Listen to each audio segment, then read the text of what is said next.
Varahi silks మన నెల్లూరులో September 25వ తారీఖున గొప్ప ప్రారంభం. నమస్తే రమ్మగారు. నమస్తే జయ. మనకి దసరా మహోత్సవాల్లో అమ్మవారిని కొలుస్తూ ఉంటాం కదా రమ్మగారు. 9 రోజులు 9 అవతారాలు పెట్టుకొని చాలా అంగరంగ వైభవంగా చేసుకుంటూ ఉంటాం. అయితే అమ్మవార్లకి సంబంధించిన కథలు ఏమన్నా వింటే బాగుంటుంది అనిపించింది నాకు. అట్లాంటి కథలు ఏమన్నా ఉన్నాయి? మనం లాస్ట్ టైం కూడా కొన్ని చెప్పుకున్నాం, దేవి భాగవతం నుంచి చెప్పాము. అంటే మనకి ఏటా దేవి భాగవతపు కథలు అవే వస్తూ ఉంటాయి జయ. దేవి భాగవతంలో ఉన్న ఇంకా కొన్ని కథలను ఏదైనా చెప్పుకుందాం. పూర్వమట దేవవ్రతుడు అని ఒక బ్రాహ్మణుడు ఉండేవాడు. నైమిసారణ్యంలో ఉండేవాడు. సంతానం కలగలేదట ఆయనకి. సంతానం కలగపోయేసరికల్లా ఆయన బాగా ఆలోచించి పుత్రకామేష్టి లాంటి ఒక యాగాన్ని చేయబోయాడు. సంతానం కలిగించే యాగం. దీనికి చాలా పెద్ద స్కేల్లోనే ప్లాన్ చేసుకున్నాడు ఆయన. చేసుకుని ఏం చేశాడు, తమసా నదీ తీరంలో హోమం మొదలు పెట్టుకున్నాడు, యజ్ఞం. ఈ యజ్ఞానికి అంటే ఇప్పుడు యజ్ఞానికి ఏంటంటే ఒక నలుగురు ముఖ్యంగా కావాలి. బ్రహ్మ, అధ్వర్యుడు, హోత, ఉద్గాత అని. ఈ నలుగురు కాకుండా ఈయన ఉంటాడు. అయితే ఈ హోత ఉద్గాతలుగా, హోతగా ఏమో బృహస్పతిని, ఉద్గాతగా గోబిలుడు అనే ఒక మహా పండితుడిని ఒక ఆయన్ని పెట్టుకున్నారు. ఇద్దరు మొత్తం నలుగురు కలిసి ఈయన కూడా కలిసి చక్కగా చేస్తున్నారు. ఈ హోత ఉద్గాత అయిన, హోత అంటే వేసేవారు, ఉద్గాత అంటే సామగానం చేసేవారు, ఆ మంత్రాన్ని గానం చేసేవారు అనమాట. దేవతల ప్రీత్యర్థం చేస్తారు ఇలాంటి హోమం. ఎప్పుడైనా సరే యజ్ఞాలంటే దేవతా ప్రీత్యర్థం చేసేది.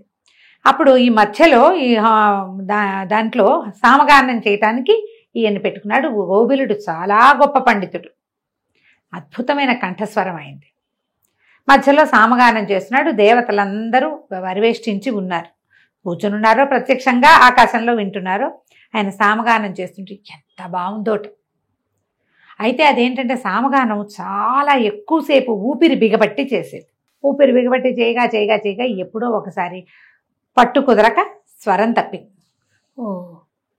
తప్పేసరికల్లా ఈ దేవవ్రతుడు ఈయన ఏం చేశాడు, ఒరే దుర్మార్గుడా, మూర్ఖుడా, ఇంత పని చేస్తావా?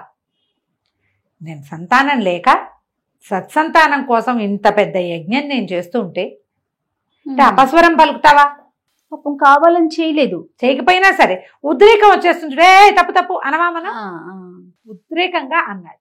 మూర్ఖుడవే నువ్వు, ఇట్లాంటి తప్పు చేసావు. నా వ్రతం, నా యజ్ఞం ఎట్లా సఫలమవుతుంది? దేవతలు ఎట్లా ప్రీతి పొందుతారు? సర్వనాశనం చేసేలాగా ఉన్నావే నువ్వు అన్నాడు. అనేసరికి ఒక్క తప్పు పడేసరికి ఆయన ఆగిపోయాడు. ఆయన కంటిన్యూ చేయలే. గోబిలుడు ఆగాడు. ఆగి ఎప్పుడైతే ఇట్లా దూషించబడ్డాడో ఆయన తిరగబడిపోయాడు. ఎవరెవరా, నన్ను మూర్ఖుడంటావా? ఇంతసేపు చేశాను, ఒక్క అపస్వరం మానవ సహజమైంది రాదా? అంత మాత్రాన ఇంత మాట అంటావా? నన్ను మూర్ఖుడు అన్నావు కాబట్టి నీకు మూర్ఖుడైన కుమారుడు పుడతాడు పో. ఈయన తెప్పించేశాడు. చేసరికల్లా హడిలిపోయాడు దేవవ్రతుడు. గబగబా చేతిలో ఉన్న వదిలిపెట్టి కాళ్ళు పట్టుకున్నాడు. అయ్యో, ఎంత పని చేశాను నేను. మూర్ఖుడు, చదువు లేని వాడంటే వాడు ఎందుకైనా పనికొస్తాడా? మనం మామూలుగా బ్రాహ్మడికి మోయనివ్వండి, బ్రాహ్మడికి అది ఇవ్వండి, స్వయం పాకం ఇవ్వండి అని మాటకి చెప్తామా? దానాలు వ్యక్తిని పరిశీలించి ఇవ్వాలని చెప్తారు పురాణ గాథల్లో చాలా స్పష్టంగా. అది ఎవరైనా సరే పాత్రత ఉన్నవాడు, అర్హత ఉన్నవాడు, విద్య కలిగిన వాడు, పండితుడైన వాడు, శాస్త్రం చదువుకున్నవాడు, వాళ్ళకే ఇవ్వాలి. బ్రాహ్మడు అని ఇవ్వకూడదు. ఇవన్నీ లక్షణాలు ఉండాలి. సర్వలక్షణంగా ఉన్న వాళ్ళకే ఇవి ఇస్తే నీకు ఫలితం స్పష్టంగా చెప్పబడతాయి. ఈయన కోల పెట్టేశాడు, దుఃఖించేశాడు విపరీతంగా. అయ్యో, కనీసం దద్దినపు భోక్తకి కూడా పనికిరాడు కదా, పితృయజ్ఞంలో కూడా పనికిరాడు, మూర్ఖుడైన వాడు, చదువు లేనివాడు, ఎక్కడా పనికిరాడు. నేను ఇంత యజ్ఞం చేసి అలాంటి కుమారుణ్ణి పొందేది. అయ్యో, నేను ఇంత పొరపాటు చేశాను, ఎంత మాట అన్నాను, ఎంత మాట అనిపించుకున్నాను అని తెగ దుఃఖించాడు. మిగిలిన వాళ్ళంతా ఏమీ చేయలేకపోయారు. గృహస్థి ఇంత మాట అనేశాడు, ఆయన తిరగబడిపోయాడు. ఎవరు ఏం సహాయం చేయలేదు. ఎవరు శాపం పెట్టారో వాళ్ళు మరల్చగలరు. ఇక గోబిలుడి కాళ్ళు పట్టుకుని విపరీతంగా యజ్ఞం ఆగిపోయింది. ఈ దేవవ్రతుడు ఏడ్చేస్తున్నాడు. గోబిలుడు కూడా కష్టంతో వచ్చింది. అయ్యో, ఇంత ప్రయత్నం చేసుకున్నాడు కదా, యజ్ఞం అంటే చిన్న పనే. అదే కదా, ఒక చోట యజ్ఞం చేయాలంటే దానికి సంవత్సరం 2 ఏళ్ళు పని చేయాలట. ఓ ఏడాది పాటు దాన్ని తవ్వి 2 పంటలో 3 పంటలో పండాలి ఆ భూమిలో. అట్లా పండిన భూమే పనికొస్తుంది యజ్ఞానికి. ఇంత శ్రమపడి చేసి పాపం ఇలా అయింది అని ఈయన మనసు మరల్చుకుని మూర్ఖుడైన వాడైనా పరమేశ్వరి అనుగ్రహం లభిస్తుంది వాడికి, అనుగ్రహంతో గొప్ప కవి అవుతాడులే నీ కొడుకు, మనం యజ్ఞం పూర్తి చేద్దాం పట్టని. సరే మిగిలిన వాళ్ళందరితో కలిసి యజ్ఞాన్ని పూర్తి చేశాడు. కొంతకాలానికి యజ్ఞప్రసాదంగా ఏ దేవవ్రతుని భార్య గర్భవతి అయింది. వాళ్లకు ఒక కుమారుడు కలిగాడు. పిల్లవాడికి ఉతద్యుడు అని పేరు పెట్టుకున్నారు. పిల్లాడు చక్కగా చూడముచ్చటగా బాగున్నాడు. కానీ సంవత్సరం తిరిగేసరికి తెలిసింది వాడికి నోరు తిరిగేది కాదు, మాటలొచ్చు ఏవో, కానీ నత్తిగా ఉండేది. అట్లాగే పెరిగాడు. పెరిగితే 7 ఏళ్ళు నామకరణం, ముందు చేతకర్మలు అవి చేస్తారుగా, ఈ క్రియలన్నీ అయిపోయినాయి. 8వ ఏడు రాగానే ఉపనయనం చేశారు. ఉపనయనంలో గాయత్రే నోరు తిరగదు, నోరు తిరగటం లేదు, శాస్త్రం వేదం వచ్చే ప్రసక్తే లేదు. అందరూ ఎకిరిచ్చేవాళ్ళు ఉత్తర్జుడిని. నత్తిగా ఉన్న వాళ్ళని చూస్తే ఇతరులకి హేళనగా ఉంటుంది. అది మనకి రావచ్చు, రేపొద్దున మనం వెంటపడచ్చు, అలా అనిపించదు. అవును, ఎవరినైనా అనేయటం, నత్తివాడని అనేస్తారు. అది మన ఇంట్లో ఉంటే మనకే ఉంటే అవును అని చెప్పలేకపోతాం కదా.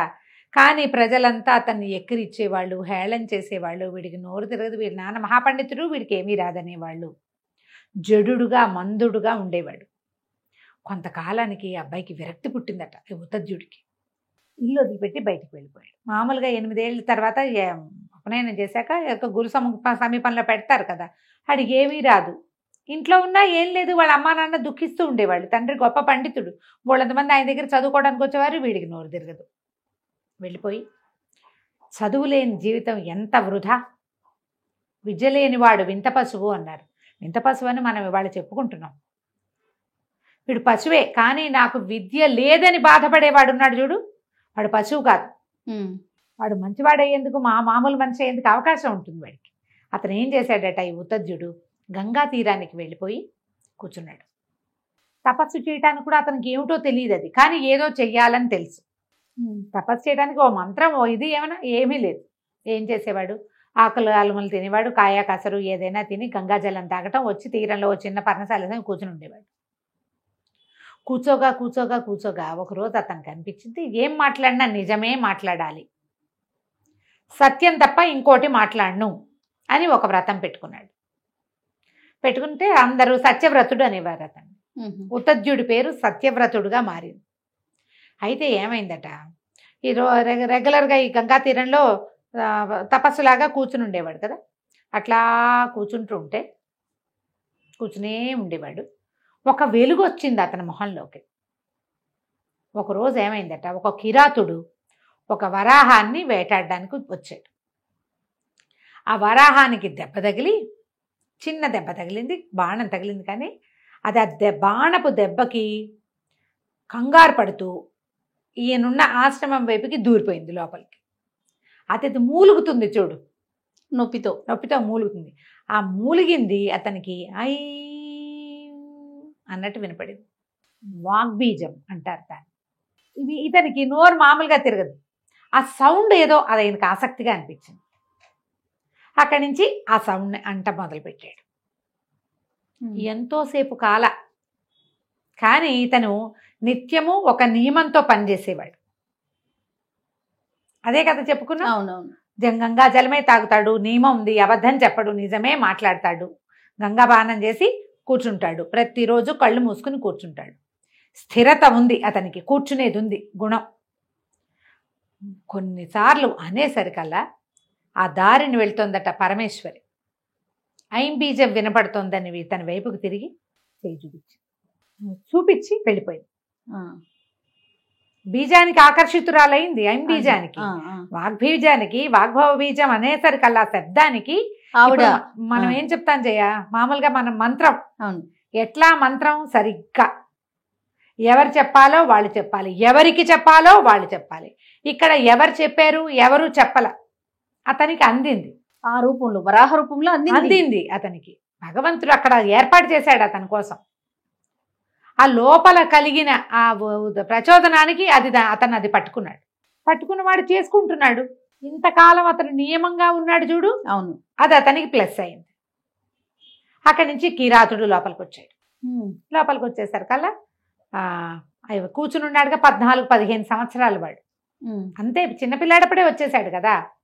ఇక్కడ అయ్యోరా ఇటు ఒక పంది వెళ్ళింది చూసావా అని అడిగాడు. ఇప్పుడు ఈయన పంది ఉంది వెళ్ళింది అని చెప్పాలి, నిజం కదా చెప్పాలి, సత్యవ్రతుడు కదా, నిజం చెప్పాలి. నిజం చెప్తే పందిని వీడు చంపేస్తాడు.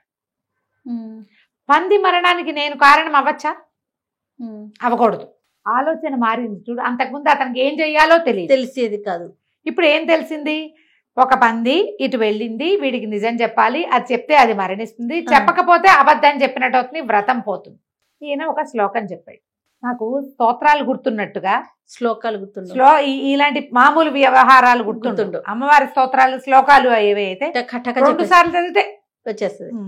ఆ శ్లోకం ఏం చెప్పాడంటే, ఎందుకురా మళ్ళీ మళ్ళీ అడుగుతావు, ఏది చూస్తుందో అది మాట్లాడలేదు, ఏది మాట్లాడగలదో అది చూడలేదు, నీ సొంత పని కోసం నన్ను అడుగుతాను, నన్ను అడక్క వెళ్ళిపోమన్నాడు. ఎంత బాగా చెప్పాడు రమ్మగారు. యోపశ్యతి నసాబ్రూతే అంటే ఏది చూస్తుందో అది మాట్లాడలేదు, యోబ్రూతే నపశ్యతి. ఇప్పుడు ఏది మాట్లాడుతుందో నోరు అది చూడలేదు కదా, కన్ను చూస్తుంది, కానీ కన్ను ఏం చెప్తుంది? బ్రెయిన్కి చెప్పించి ఆ చెప్పిన దాంతో నోటితోటి మాట్లాడిస్తుంది. ఈ మాట్లాడేది చూడలేదు కదా. ఎస్ అనగానే వాడికి అర్థమైంది, మాట్లాడకుండా వెళ్ళిపోయాడు. ఈయనకి అమ్మవారి ఇచ్చిన అనుగ్రహం అంటే మహాకవివి కమ్మని అనుగ్రహం ఇచ్చింది. ఆ తర్వాత కాలంలో సత్యవ్రతుడు మహాపండితుడయ్యాడు. కృతయుగం నాటి కథ ఇది, దేవి భాగవతంలో. మహాపండితుడయ్యాడు, మహాకవిగా పేరు తెచ్చుకున్నాడు, ప్రపంచమంతా గుర్తింపబడింది. వాగ్బీజము ఇంత పనిచేస్తుంది, సరస్వతి అనుగ్రహం లభిస్తుంది వాగ్బీజం. అందుకని మన వాళ్ళు ఏం చేస్తారు చూడు, చిన్నప్పుడే శుక్లాంబరదంతో పాటు మనకి ఏం శ్లోకం, 2వ శ్లోకం సరస్వతి నమస్తుభ్యం నేర్పిస్తాం. అవును, సరస్వతిని ప్రార్థించాలి, ఆమెను పూజిస్తే చదువు విద్య వస్తుంది. ఇప్పుడు చదువు లేకపోవటం ఒక సమస్య అయితే, చదువు లేదు నాకు, నేను సరిగ్గా లేను అని తెలుసుకోవటం చాలా పెద్ద విషయం. అవును, ఈయన తెలుసుకున్నాడు కాబట్టి ఇతనికి పరమేశ్వరి అనుగ్రహము ఈ రకంగా ఈ వాగ్బీజం రూపంలో అతనికి దొరికింది. ఎంత బాగుందో రమ్మగారు, చాలా అద్భుతంగా ఉంది. నమస్తే. నమస్తే.